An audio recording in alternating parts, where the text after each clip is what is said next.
O que a gente tem para essa semana, Léo? Então, querida, essa semana a gente tem um título que é mega polêmico, está envolvido em N tretas, cercado de controvérsias. O filme mais polêmico da temporada é Branca de Neve. Pois é. Como ela vem fazendo já tem bastante tempo, uma certa crise de criatividade, a Disney está reciclando e, em alguns casos, atualizando os seus clássicos, ou com live action ou com CGI, como é o caso do Rei Leão. Tá? E a última nessa foi essa Branca de Neve, que está estreando hoje, e a exemplo da Pequena Sereia, que aliás os dois filmes foram concebidos na mesma época, foram anunciados em 2016, fez escolhas ousadas. Embora a polêmica da Pequena Sereia tenha sido muito menor mesmo. Foi o caso da escolha da atriz principal ser uma atriz negra, né? E as pessoas dizem, mas não existe sereia pretas. Deixa eu contar uma coisa pra vocês. Enfim, vamos lá. O que aconteceu? Nesse caso, a primeira mudança foi uma enfatização maior, uma ênfase maior no aspecto musical, tá? Desde a Bela e a Fera, que os desenhos da Disney são musicais, não que o desenho original de 1937 não tivesse canções. Aliás, foi a primeira trilha sonora comercializada. Tá? Mas dessa vez não, dessa vez virou um musical rasgado, até a Rainha Má tem o seu número, sua dança, isso e aquilo. Tá? A treta realmente começou quando anunciaram a protagonista, a Rachel Zegler, que fez o West Side Story. Ela tem ascendência colombiana, a avó materna dela é colombiana, e o biotipo dela é típico do que os americanos chamam de latino. Tá? Lembrando que os franceses são latinos, que os romenos são latinos, os italianos são latinos. Mas para os Estados Unidos, latino é ameríndio. Quem nasce aqui para baixo. É ameríndio. Alguém que tem alguma coisa de índio, sabe? Você não seria considerada latina, minha filha nos Estados Unidos não foi considerada latina, mas é uma coisa ameríndia. E no caso específico, a Branca de Neve, do conto dos Irmãos Grimm, ela tem esse nome por conta da cor da pele. O conto começa com a rainha costurando, espetando o dedo, cai uma gota de sangue na neve, ela pede que tenha uma filha com a pele branca como a neve e os lábios vermelhos como o sangue. Isso provocou uma reação, a escolha de uma atriz morena, etc. É uma reação que teve seu componente de racismo, não tem a menor dúvida. E eles inventaram um roteiro, uma explicação bem mambembe para o nome dela. Coisa a família se pega numa tempestade, assim, tudo mais. Mas acabou passando. A coisa parecia mais ou menos pacificada quando veio o Peter Dinklage, o ator que fez o Tyrion Lannister no Game of Thrones, e reclamou que a ideia dos 7 anões era uma visão retrógrada e estereotipada. A Disney tem uma coisa, a Disney durante um bom tempo ela foi super valente em termos de correção política, peitando conservadores, etc. Mas quando a crítica veio do campo progressista, ela amarelou. Ela decidiu que então os anões iam ser feitos por CGI, interpretados com atores de voz e com modelos. Só um deles, dos 7, era uma pessoa com nanismo. Né?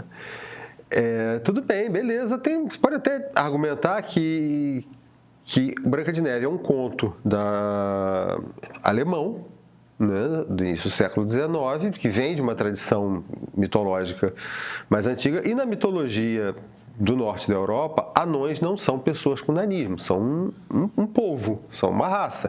É a abordagem do Peter Jackson no Senhor dos Anéis. As pessoas falam, por que eles não usaram anões para fazer, pessoas com nanismo para fazer os anões e os hobbits? Porque eles não são pessoas com nanismo, eles são outros povos. Eu tenho essa falha no meu caráter, no meu currículo, que eu não sei nada de Senhor dos Anéis. Mas não é só o Senhor dos Anéis, é uma escolha, por exemplo. Bruno Antonucci está revoltado agora. Eu nunca consegui ver nem o primeiro filme, eu durmo. Acontece. Tem gente que gosta de apanhar de chicote, mas para isso. Enfim. Tem gente que acha que sopa não é janta. É isso. Sabe? Eu nunca julgo o caráter das pessoas. Mas no The Witcher, por exemplo, na série, eles optaram por outra coisa. Eles optaram por fazer usar pessoas com nanismo para fazer os anões. São uma escolha. O problema é que, na prática, isso fechou 7, ou no caso 6 papéis que atores anões poderiam ter feito. Não é um negócio muito simples, não é uma coisa que você tem espaço para isso. O próprio Peter Dinklage, hoje em dia, faz papéis que não são necessariamente para anões, como o Bolivar Trask nos X-Men, porque ele conseguiu o maior é horrível, desculpe, perdão, tá, gente? O melhor papel já escrito para uma pessoa com nanismo, que é o Tyrion Lannister. Que antes disso, ele fez um monte de papel estereotipado. Ele chegou a fazer um filme chamado Na Ponta dos Pés, em que ele fazia um papel secundário e que ele era amigo do anão da história, que é interpretado pelo Gary Oldman de joelhos.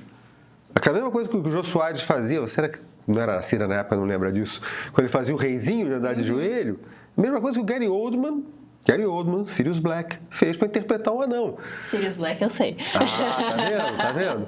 Harry Potter, ok. Então, o que acontece? Você botar um anão para fazer o professor Flintwick, ok, ele é descrito pela J.K. Rowling como um homem muito, muito pequeno. Tá? Vai ser um estereótipo. É muito fácil na posição do Peter Dinklage fazer essa crítica, mas os atores anões não acharam a menor graça. Tá? Aí veio o anúncio que a Rainha Má ia ser a Gal Gadot, a Mulher Maravilha. E começou uma reclamação de que a rainha era mais bonita que a Branca de Neve, e a história gira toda em torno da inveja que a madrasta tem da beleza da enteada. Aqui eu vou logo fazer uma confissão. Desde que eu vi pela primeira vez o desenho animado, eu não entendia isso, porque a rainha era evidentemente mais bonita que a Branca de Neve. Tá? Mas tudo bem, eu tenho esse lance com o lado sombrio. E eu acho que nos filmes que foram feitos depois também, a madrasta sempre mais beleza bonita. É uma coisa relativa. Tá? Cada um tem o seu tipo de achar, mas Branca de Neve e o Caçador, Kristen Stewart, Charlize Theron. A gente pode até discutir Lily Collins e Julia Roberts. É porque a Julia Roberts estava com o cabelo preso no espelho meu, e isso mata metade do apelo dela. Quando a Julia Roberts solta o cabelo, não tem o que discutir, né? Não tem o que discutir. Se ela soltasse o cabelo, né? Mas é verdade. A única vez em que a princesa era indiscutivelmente mais bonita que a rainha foi no nosso querido Histórias que Nossas Babás Não Contavam, que é uma pornochanchada de 1979. Tá? A Mary Vieira, a rainha, era bacana, tudo bem, mas a Adele Fátima, que era uma mulata mulata do Sargentelli, e fazia a Clara das Neves, nossa, não tem que discutir, mas foi a única vez que era pacificado. A Tatiana tá aqui perguntando, calma, então a Branca de Neve não é branca e não tem 7 anões na Branca de Neve, os 7 anões? Não, tem 7 anões, mas os 7 anões são feitos por computador. Uma animação. Eles são uma animação, tá? São 7 animatronics da Disney, e não a Branca de Neve. Quer dizer, pra nós a Branca de Neve é branca. Para os americanos, não. Tá? Você chegar sei lá, em qualquer praia, qualquer parque do Rio de Janeiro, tacar uma pedra, você vai acertar 20 garotas com esse biotipo, e você vai dizer que elas são brancas. No máximo elas são morenas. Mas para os americanos... Então, teve até quem saísse com um malabarismo semântico, porque o termo que está na tradução para o inglês do conto e que está no filme original, a pergunta que a rainha faz para o espelho é Who's the fairest of all? Que vem da palavra fair, que tem muitos significados, incluindo justo e belo. Tá? Então argumentaram que na verdade era a beleza interior da Branca de Neve, era a bondade dela. Gente, vamos lá. É a rainha má, com ênfase no má. Não tinha como ela ser fair, no sentido de justa, boa, etc., e só ser suplantada quando a Branca de Neve desabrochasse como mulher. Não, é beleza. Ok, mas é uma discussão. Tudo bem.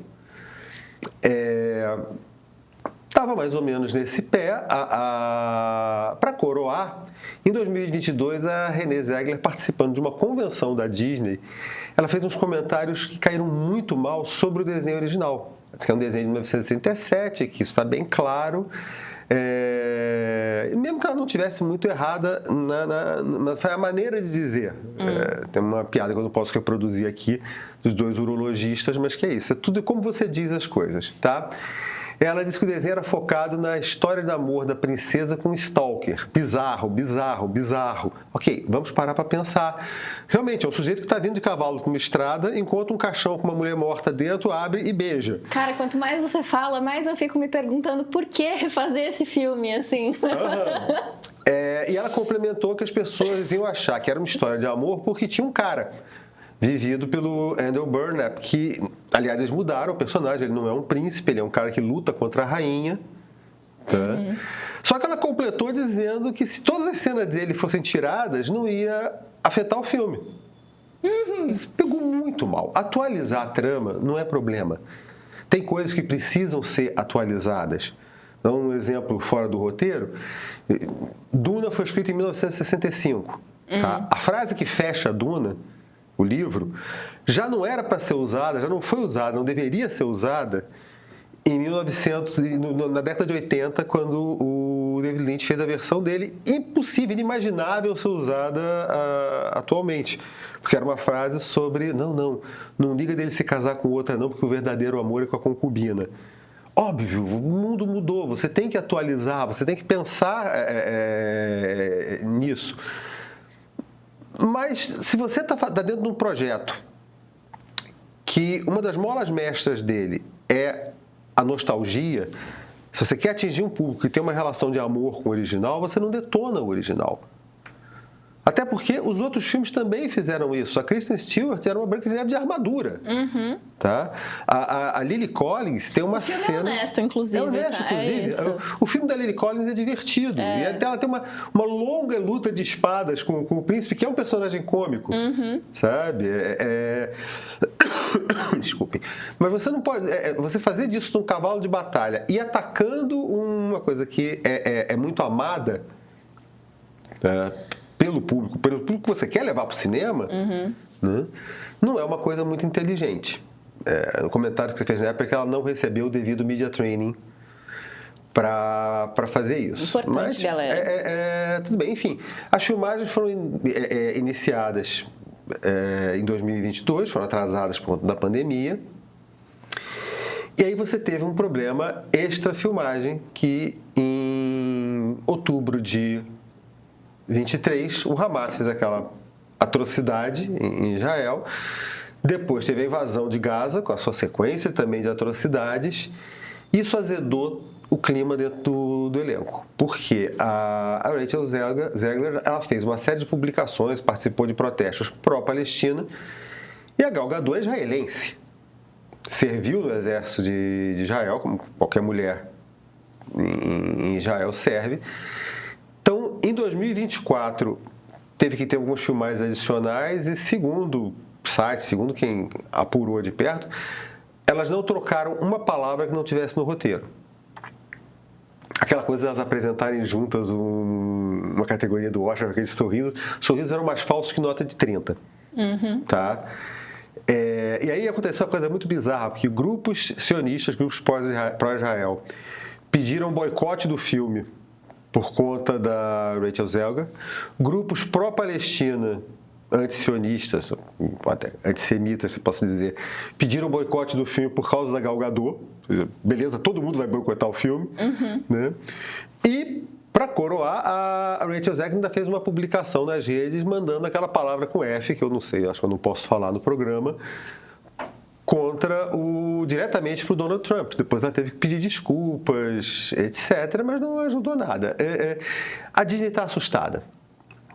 Tá? Ela reduziu a expectativa de faturamento no primeiro final de semana. Você sempre solta isso, quanto você vai fazer, vai faturar. E a Premiere, nos Estados Unidos, que é sempre um mega evento, ganhou uma versão Redux. Eu tenho dúvida se vai ser um fiasco ou se as pessoas vão assistir para poder falar mal com propriedade. Depende. Depende. As críticas são divididas.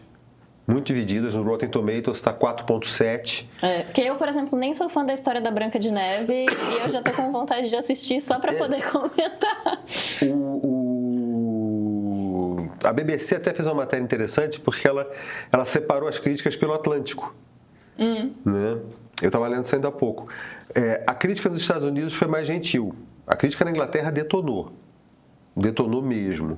E aí, a curiosidade da pessoa fica aí, quem tá certo? Pois é. A gente só vai saber o impacto real quando fechar o caixa registrador no domingo e você vai ter uma ideia do que foi o primeiro final de semana. E não dá para fazer um prognóstico porque os resultados das live actions da Disney são inconstantes. Tá? Eram muito bons pré-pandemia. Tá? A Bela e a Fera, por exemplo, que não tinha polêmicas, não tinha nada disso, era quase que uma refilmagem quadro a quadro. E tinha Emma Watson. Faturou 1,26 bilhão de dólares no mundo, com um orçamento de 160 milhões de dólares. 150. Eles fizeram pequenas adaptações, né? Eles tiveram que explicar ali por que a Fera era aquela pessoa horrível no começo da história, enfim, teve ali uma... Já a Pequena Sereia, que saiu em 2023, pegou ainda uma rebarba da pandemia, faturou 570 milhões. O problema custou 250 milhões só na produção e praticamente isso em marketing. Ou seja... teve um faturamento grande, mas foi um fracasso. Contábil, do ponto de vista contábil, foi um fracasso. Tá? Então, é uma incógnita. A Pequena Sereia eu acho que foi bem pior do que a Bela e a Fera. Na verdade, eu gosto dos live actions com histórias dos vilões, por exemplo. Malévola eu achei ótimo. Malévola foi muito bom. Eu já acho o Cruella, eles tentaram passar pano demais. Mas eu gosto do Cruella também. Mas Malévola é sensacional. A trilha sonora de Cruella é maravilhosa. Eu tenho um problema que é o seguinte, tá? Malévola foi meu primeiro símbolo sexual foi a Malévola. A cena que ela vira dragão no desenho animado. Aquilo é tudo. Aquilo é absolutamente tudo, sabe? A cena dela virando dragão. A cena dela virando dragão. Aquilo, meu amigo, empoderado é aquilo.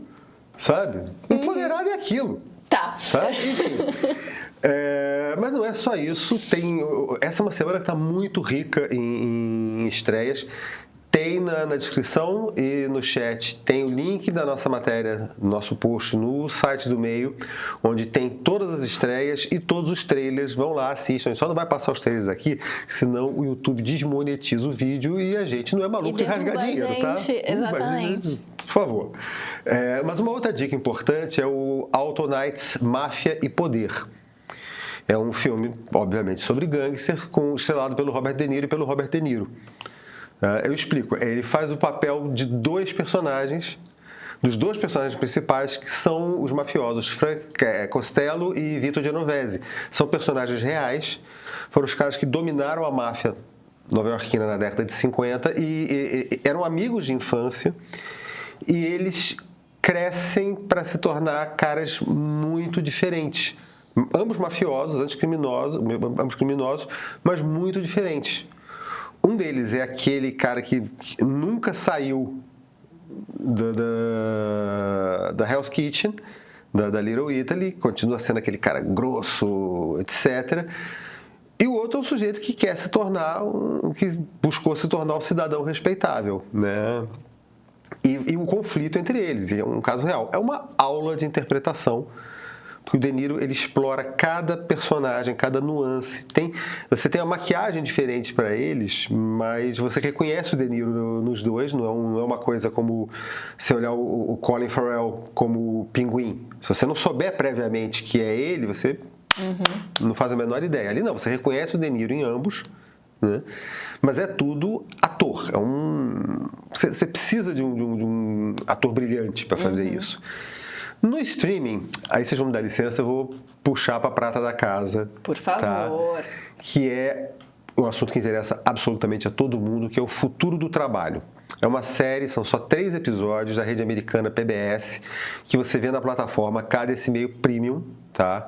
E ela explora as mudanças avassaladoras que a tecnologia, não só a tecnologia, vem causando nas relações de trabalho, de impacto a longo prazo sobre trabalhadores, sobre sociedade, economia. Então você tem, vamos pegar pela ordem cronológica, você tem primeiro a automação, você em seguida teve a globalização, você tem a inteligência artificial.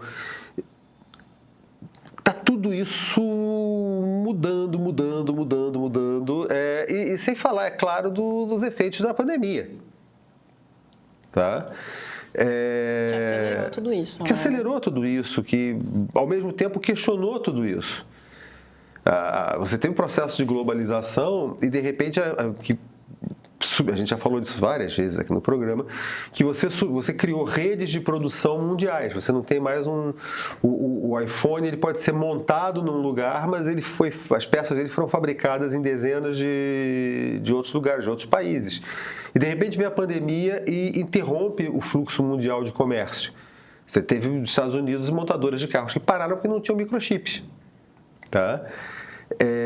E como isso dá um nó no mercado, dá um nó na educação. Como é que você pensa nos desafios de mercado para daqui a 5 anos? Isso é uma coisa que, de certa forma, sempre esteve presente. É muito cruel que você tenha que fazer uma escolha profissional para um vestibular, por exemplo, tão novo e sem ter uma ideia do que é o futuro para daqui a 5 anos. Eu que estou praticamente na fila do check-out, eu peguei a época em que, se você não tivesse curso de datilografia, você não ia arranjar emprego. Tinha isso. Tinha isso. Você vai vai pegar uma profissão que, putz, já está arrebentando, essa é a profissão do futuro, e vem um avanço tecnológico e acaba com aquela profissão. Sabe? Acaba com aquela empresa. Pô, imagina, você é o cara melhor técnico, você é o bambambam, você é o Jimi Hendrix do laboratório de fotografia, vê a foto digital, e aí? Sabe? Muda tudo. Então é um negócio que é praticamente obrigatório você discutir isso, você pensar isso, e isso está disponível para os nossos assinantes premium no nosso streaming, tá aqui no cantinho. Isso! Isso, tá aqui no cantinho. Eu sempre erro o lado do QR Code também. Pois é. Para baixar o nosso app, ele está disponível no seu celular, está disponível em TV, no seu computador, e tem uma gama de outros documentários, de outros produtos, programas para assistir. Você não vai se arrepender, além do conteúdo do meio premium. Edição de sábado, tudo mais. Tudo isso por R$15, é uma pechincha, gente, recomendo muito.